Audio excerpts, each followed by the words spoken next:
अस्सलाम वालेकुम नाज़रीन, रूबी न्यूज़ के साथ मैं हूं मोहम्मद अख्तर। सबसे पहले नजर डालते हैं सुर्खियों पर।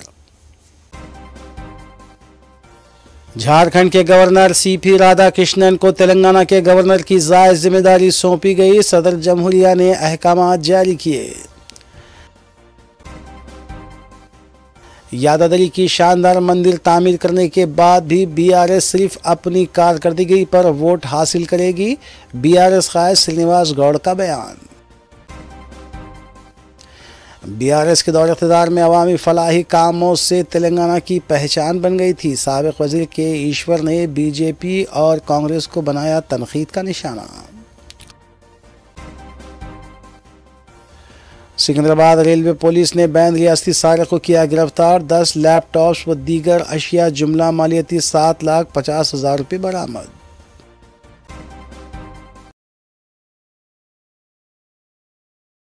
अब खबरें तफसील से। सदर जमहूरिया हिंद द्रौपदी मुर्मू ने तेलंगाना के गवर्नर के ओहदे पर झारखंड के गवर्नर सीपी राधाकृष्णन को फायज करने के सिलसिले में अहकाम जारी किए हैं। क़ब्ल अज़ीं सदर जमहूरिया हिंद ने तेलंगाना और पौंडीचेरी के गवर्नर डॉक्टर टी सुंदरराजन के इस्तीफ़े को मंजूरी दे दी। वाज़ेह है कि डॉक्टर टी सुंदरराजन ने पार्लिमानी इंतखाबात में हिस्सा लेने की खातिर गवर्नर के ओहदे से पीर के रोज़ इस्तीफ़ा दे दिया है।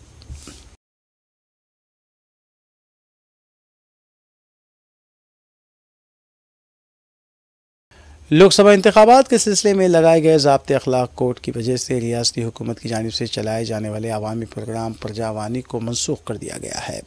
हुकूमती ज़राए के मुताबिक 7 जून तक मज़कूरा प्रोग्राम मनसूख किया जा रहा है। वाज़ेह है कि लोकसभा इंतखाबात के सिलसिले में पोलिंग 13 मई को होगी, जबकि जून के पहले हफ्ते तक तमाम नताइज जारी किए जाएंगे।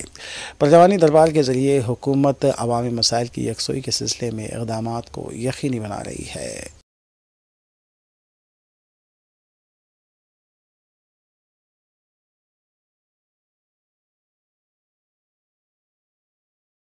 साबिक़ वज़ीर व बीआरएस कायद श्रीनिवास गौड़ ने मीडिया से बात करते हुए बताया कि वज़ीर आज़म नरेंद्र मोदी और बीजेपी कायदीन राम मंदिर पर वोट हासिल करने की कोशिश कर रहे हैं, जबकि बीआरएस और साबिक़ वज़ीर आला के चंद्रशेखर राव ने भी यादादरी में आलीशान मंदिर तामीर किया। इसके बावजूद आने वाले पार्लिमानी इंतखाबात में मंदिर पर नहीं बल्कि अपनी 10 साला दौर इक़्तिदार की कारकर्दगी पर बीआरएस पार्टी अपना वोट हासिल करेगी, क्योंकि बीआरएस सेकुलर जमात है और अपने काम पर बीआरएस यकीन रखती है।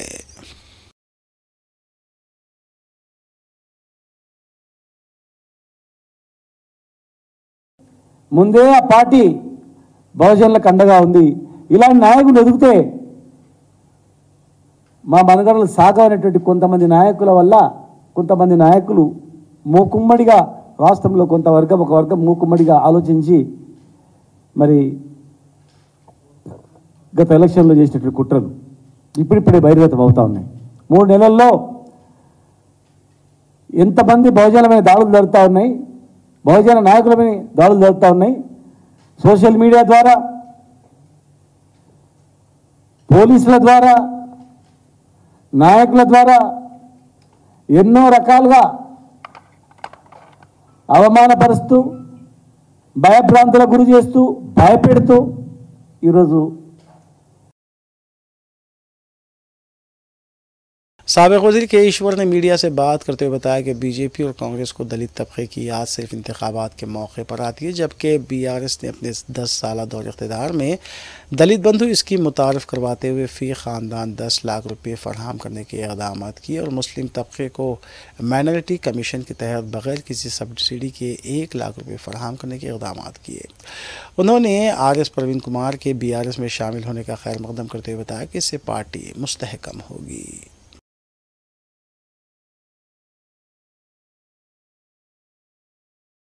విర్రవీగే మాటలు మంచిది కాదు. మీరు ఇదివరకు ప్రజలకేం చేసిన వాళ్ళు కాదు. ఇగో ఈ నిమిషానికి కూడా మేము ఛాలెంజ్ చేసి చెప్తున్నాం, మీరు ఏ రాష్ట్రాలలో అయితే ఇదివరకు అధికారంలో ఉన్నారో ఈ రాష్ట్రంలో జరిగినటువంటి, ఈ రాష్ట్రంలో అమలు చేసినటువంటి సంక్షేమం కావచ్చు, అభివృద్ధి కావచ్చు, ఈ నిమిషానికైనా మీరు అమలు చేసినరా? ఎక్కడన్నా ప్రజలకు ఒక మంచి కార్యక్రమాన్ని అందించినటువంటి దాఖలాలు ఉన్నాయా? ఒక్కసారి మీరు ఆలోచించుకోవాలి. గడిచిన ప్రభుత్వం కేసీఆర్ గారి ప్రభుత్వం ఏదో తప్పు చేసినట్టు ప్రతి వ్యవస్థలో తప్పునెత్తి చూపించేటువంటి ప్రయత్నం सदर ऑल इंडिया कांग्रेस मल्लिकार्जुन खड़गे की क़यादत में CWC कमेटी का इजलास मुनक़िद हुआ, जिसमें सदर तेलंगाना प्रदेश कांग्रेस कमेटी वज़ीर आला रेवंत रेड्डी के अलावा वंशी चंद्र ने हिस्सा लिया। इस इजलास में मुल्क भर के रियासतों बशमूल तेलंगाना के कांग्रेस उम्मीदवारों के नामों को खतियत देने के सिलसिले में मुज़ाकरात किए गए। ज़राए के मुताबिक तेलंगाना के 13 पार्लिमानी हल्कों के उम्मीदवारों की दूसरी फहरिस्त चारशंबे की सुबह जारी किए जाने का इम्कान है।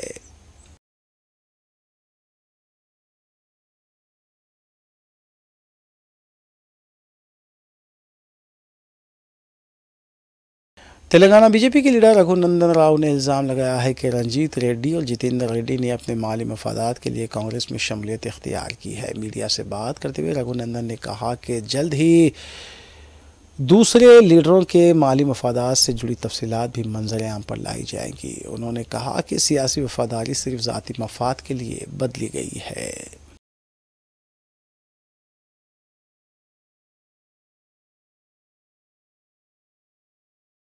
BRS के रुकन असम्बली और वजीर मल्ला रेड्डी की मिल्कियत वाले कॉलेजेस पर इनकम टैक्स का धावा हुआ है। बताया जा रहा है कि मैनेजमेंट कोटे की सीटों की फ़रोख्त के मामले में ये धावा किया गया है। तलबा से ली जा रही फ़ीस के मामले में भी जांच की जा रही है। मल्ला रेड्डी की तरफ से ताहम अभी कोई रद्द-ए-अमल सामने नहीं आया।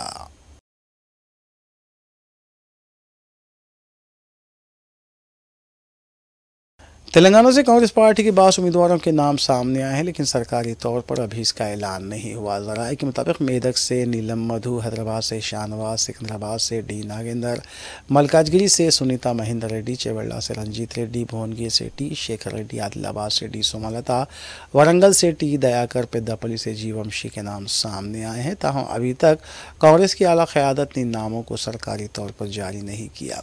कहा जा रहा है कि नामों में तब्दीली भी हो सकती है। इस हफ्ते इन हल्क़े जात से उम्मीदवारों को खतियत दिए जाने का इम्कान है।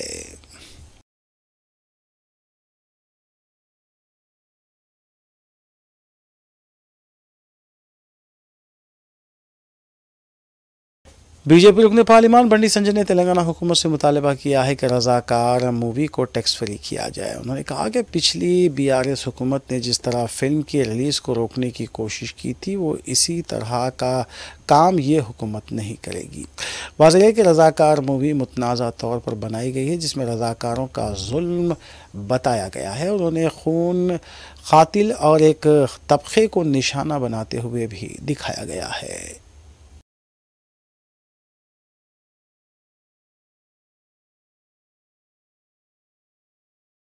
सिकंदराबाद रेलवे पुलिस ने बैन रियासती लैपटॉप सारिक को हिरासत में लिया और उसके कब्जे से 10 लैपटॉप्स और दीगर अशिया जुमला मालियती 7,50,000 रुपये बरामद कर लिए। Additional DG railway police Mahesh Bhagwat IPS के मुताबिक 29 साला एस भोसागी साकिन शिवाजी नगर सिकंदराबाद मुतवत्तिन रियासत कर्नाटक को हिरासत में लिया गया और मसरूक़ अशिया बरामद की गई। इस सिलसिले में मीडिया को मज़ीद तफसीलात से भी वाकिफ़ करवाया गया। गाई ये ग्रेजुएट है, ऑलरेडी टेक महिंद्रा में एसोसिएट मैनेजर का काम किया है। ये अपने लाइविश लाइफ के लिए क्या किया, आसानी से कमाने के लिए लैपटॉप्स ट्रेन में, स्टेशनरी रुकी हुई ट्रेन में, प्लेटफॉर्म में जो लोग वेटिंग हॉल में आराम कर रहे या बैठे, वहाँ पर ये मौका देखता था कि वो पर्सन जो भी ट्रैवलर है थोड़ा सा लापरवाह हो गया या जैसे नींद में ऐसा कुछ रहा तो वो इमीडिएट उसका बैग तब्दील कर देता। एक खाली बैग लेकर आता, ये लाके जो लैपटॉप जो चीज़ है वो चेंज करके लेके चले जाता। अब तक ये यहाँ पर 11 केसेस में मुलविस है। इसके पास से 10 लैपटॉप्स रिकवर करे, एक iPad है और एक गाड़ी भी है, इसका एक फसिनो गाड़ी है। टोटल इसका वर्थ 7.5 लाख रुपए इसका। और इससे पहले भी ने 2023 में जून में बेंगलुरु में कर्नाटक में भी पकड़ा गया था, वहाँ पर भी इसके पास से 12 लैपटॉप रिकवर करे। के लिए करता, जस्ट लाइविश इजी मनी के लिए, आसानी से पैसा आता, एक लैपटॉप बेचो।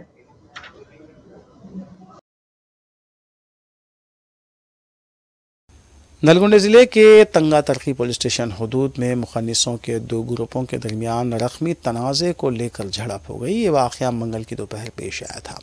बताया गया कि दोनों ग्रुप रकमी तनाज़े को लेकर बहस व तकरार करने लगे और फिर बात हाथापाई तक पहुँच गई। एक दूसरे के बाल खींचे गए और सड़क पर ठहरे अफराद तो मुबैना तौर पर गाली गलौज भी की गई। बाद में पुलिस ने मुकाम वाक़े पर पहुँच कर हालात को काबू में किया।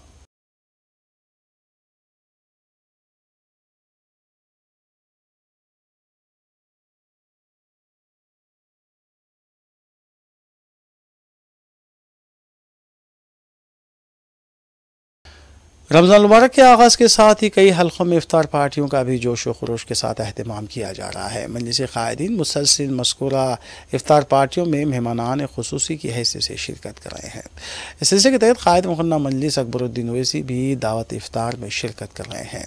8 रमज़ान मुबारक को भी अकबरुद्दीन ओवैसी ने मजलिस क़ायदीन की जानिब से मुनक़्क़िद की गई दावत इफ्तार में मेहमान ख़ुसूसी की हैसियत से शिरकत की।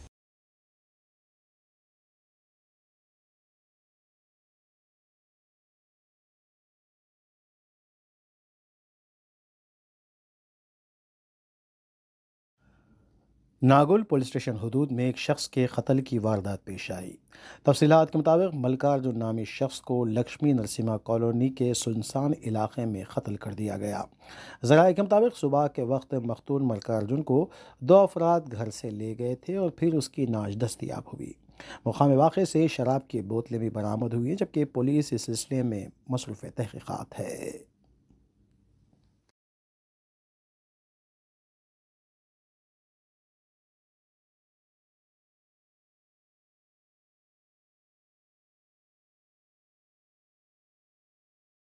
नाज़रीन, रूबी न्यूज़ की दीगर अहम खबरों पर एक नज़र। शहरियत तरमीमी क़ानून पर सुप्रीम कोर्ट में हुक्म इल्तिवा जारी नहीं किया है। तकरीबन 236 दरख्वास्तों पर सुप्रीम कोर्ट में आज समाअत हुई। चीफ जस्टिस DY चंद्रचूड़ की क़यादत में जस्टिस JB पारदीवाला और जस्टिस मनोज मिश्रा ने दरख्वास्त की समाअत की। आला अदालत ने मरकज़ी हुकूमत को जवाब दाखिल करने के लिए 3 हफ्तों का वक्त दिया है। अगली समाअत 9 अप्रैल को होगी। अदालत में समाअत के दौरान सॉलिसिटर जनरल तुषार मेहता ने आला अदालत को बताया कि CAA किसी की शहरियत को नहीं छीनता। दरख्वास्त गुजारों से कोई तासुब नहीं है। ये क़ानून उनके लिए जो नक़ल मुखानी कर चुके हैं। उन्होंने कहा कि 2014 से पहले हिंदुस्तान आने वाले गैर मुस्लिम तारिकीन वतन को ही शहरियत दी जाएगी, कोई नया नाम शामिल नहीं किया जाएगा। तुषार मेहता ने मोज़िज़ बेंच को बताया कि उन्हें दरख्वास्तों का जवाब दाखिल करने के लिए 4 हफ्ते दरकार हैं। दरख्वास्त गुजार के वकील कपिल सिब्बल ने मरकज़ को वक्त देने की मुखालिफत की। उन्होंने कहा कि शहरियत तरमीमी क़ानून को मंजूर हुए 4 साल हो चुके हैं। अगर एक बार तारिकीन वतन को शहरियत मिल गई तो इसे वापस लेना मुश्किल होगा। इसके बाद तमाम दरख्वास्तें जो उसकी मुखालिफत में दाखिल की गई हैं बेसर हो जाएंगी। कपिल सिब्बल ने अदालत से एलामिये पर हुक्म इल्तिवा जारी करने का भी मुतालबा किया। दरख्वास्त गुजार के एक और दरख्वास्त गुजार इंदिरा जय सिंह ने भी CAA पर रोक लगाने का मुतालबा किया। मजलिस इत्तेहादुल मुस्लिमीन के सदर बैरिस्टर असदुद्दीन ओवैसी ने भी CAA पर पाबंदी लगाने के लिए दरख्वास्त दाखिल की थी। उनके वकील निज़ाम शाह ने आसाम के NRC का हवाला दिया। उन्होंने कहा कि NRC में 19 लाख लोगों के नाम नहीं आए हैं। अगर इस कानून पर अमल होता है तो 19 लाख लोगों को शहरियत मिल जाएगी, लेकिन जो 1 लाख उसमें मुसलमान हैं उनका क्या होगा। चीफ जस्टिस ने मरकज़ी हुकूमत से इस्तफसार किया कि इन्हें दरख्वास्तों का जवाब देने के लिए कितना वक्त दरकार है। इस पर सॉलिसिटर जनरल ने 4 हफ्ते का वक्त मांगा, लेकिन अदालत ने मरकज़ को 3 हफ्ते का वक्त दिया है। चीफ जस्टिस ने कहा है कि मरकज़ी हुकूमत को वक्त दिया जा सकता है क्योंकि वो कुछ और वक्त मांगने की हकदार है। अदालत ने इस सिलसिले में मरकज़ को नोटिस जारी की है। चीफ जस्टिस ने कहा कि आसाम के मुकदमात की अलग से समाअत की जाएगी। इसके लिए नोडल काउंसलर्स का तक़र्रुर किया गया है।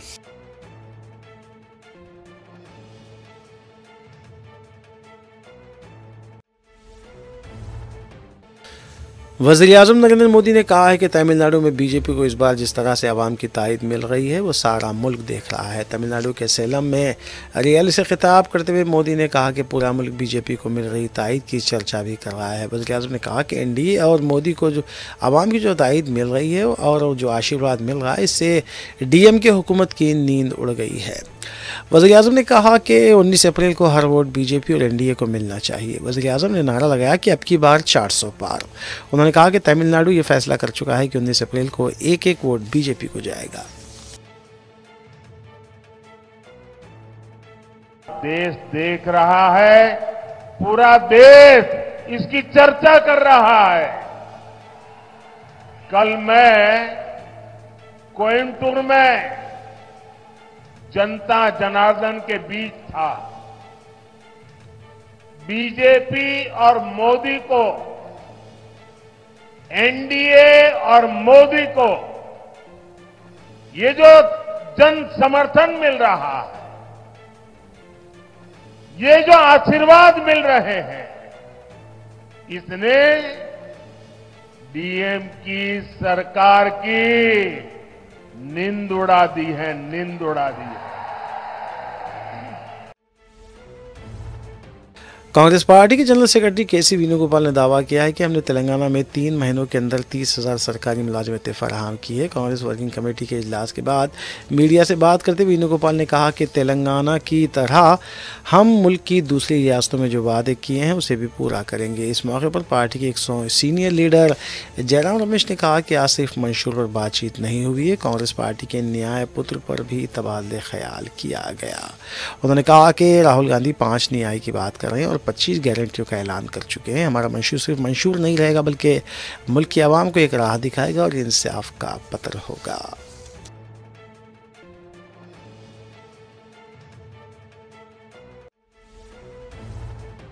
बिहार में एनडीए में फूट पड़ गई है। आरएलजेपी के सदर पशुपति पारस ने मरकजी वजीर की हैसियत से इस्तीफा दे दिया है। मीडिया से बात करते पशुपति पारस ने बताया कि गुज़िश्ता रोज़ एनडीए इत्तेहाद ने बिहार से 40 नशिस्तों के लिए उम्मीदवारों को लेकर ऐलान किया। ताहम वो समझते हैं कि हमारी पार्टी के 5 अरकान पार्लियामेंट हैं, हमने ईमानदारी के साथ काम किया लेकिन हमारे साथ नाइंसाफ़ी की गई।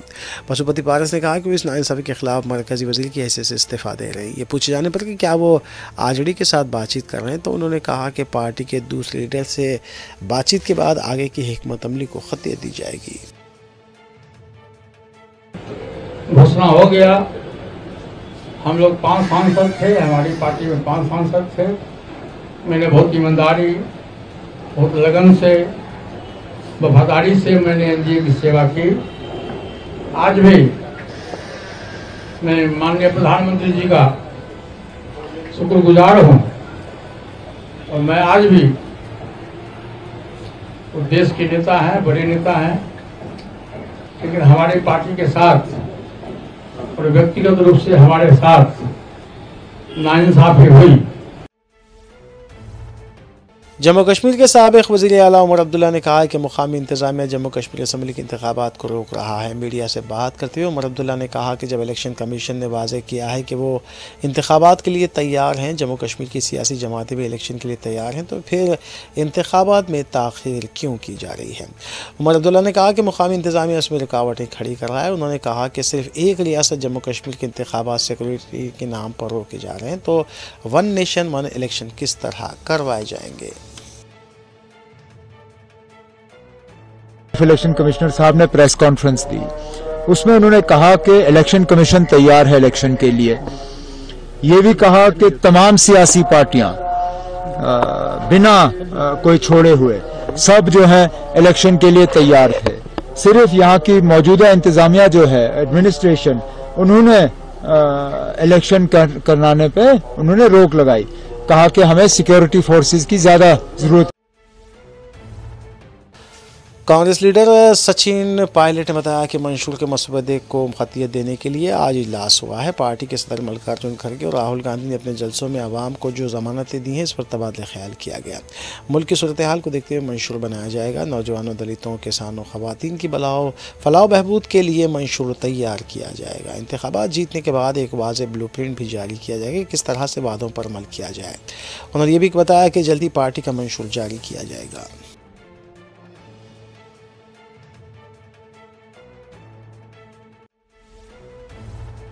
आरजेडी के लीडर मनोज झा ने राहुल गांधी की शक्ति वाले रिमार्क की मदाफियत की है। मीडिया से बात करते मनोज झा ने कहा कि लफ्ज़ को गलत अंदाज में लिया गया। इलेक्टोरल बॉन्ड को लेकर जो इंकशाफात हुए हैं उसके बाद सब दूध का दूध और पानी का पानी हो गया है। शक्ति के लफ्ज़ को गलत अंदाज में बीजेपी पेश कर रही है।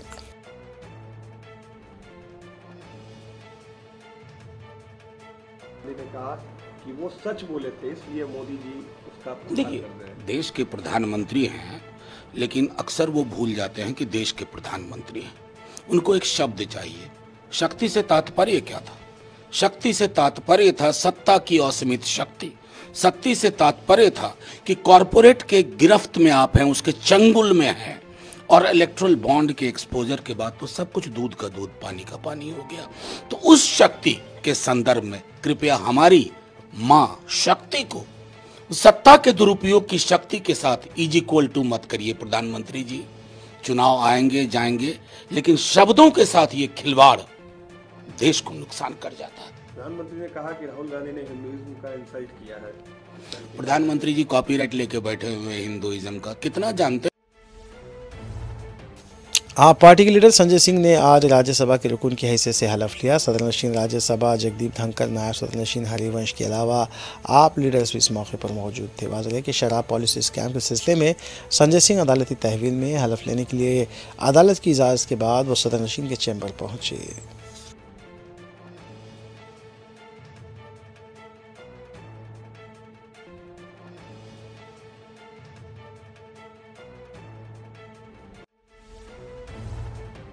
मरकजी इलेक्शन कमीशन ने संजय मुखर्जी को मगरबी बंगाल का नया डीजीपी मुकर्रर किया है। वाज़ेह है कि इंतखाबी ज़ाब्ते अखलाक के निफाज के बाद 6 रियासतों के दाखिला सेक्रेटरीज और बंगाल के डीजीपी को हटा दिया गया था। तृणमूल कांग्रेस की तरफ से रियासत के डीजीपी को हटाए जाने पर इलेक्शन कमीशन पर सवाल भी उठाए गए थे।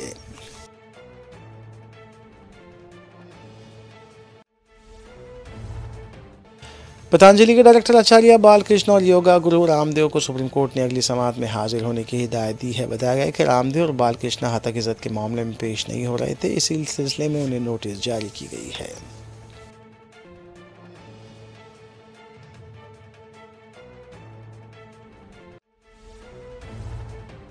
आरजेडी के लीडर तेज प्रताप यादव ने पारस पासवान के इस्तीफे पर कहा कि अच्छा फैसला है। मीडिया से बात करते हुए उन्होंने कहा कि एनडीए में नाइंसाफ़ी होती रही है, पारस पासवान को पहले ही एनडीए छोड़ देना चाहिए था। उन्होंने कहा कि अगर वो हमारे पास आते तो हम उनका खैर मकदम करते।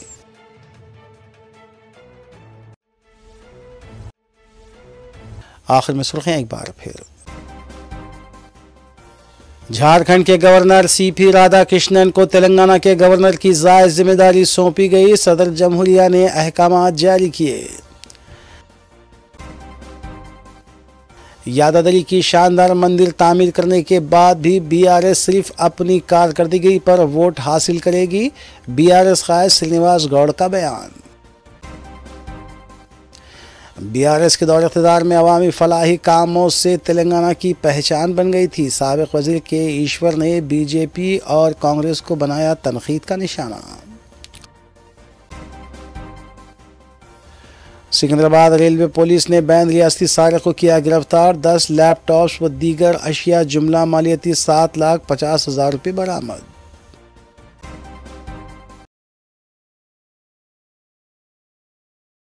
नाज़रीन, रूबी न्यूज़ की फीडबैक के लिए स्क्रीन पर दिए गए नंबर पर आप कॉल कर सकते हैं या ईमेल के ज़रिए हमें पैगाम भी भेज सकते हैं। इसी के साथ रूबी न्यूज़ यहीं इख्तिताम पर ज़रूरत है। रूबी न्यूज़ की सारी टीम को दीजिए इजाज़त।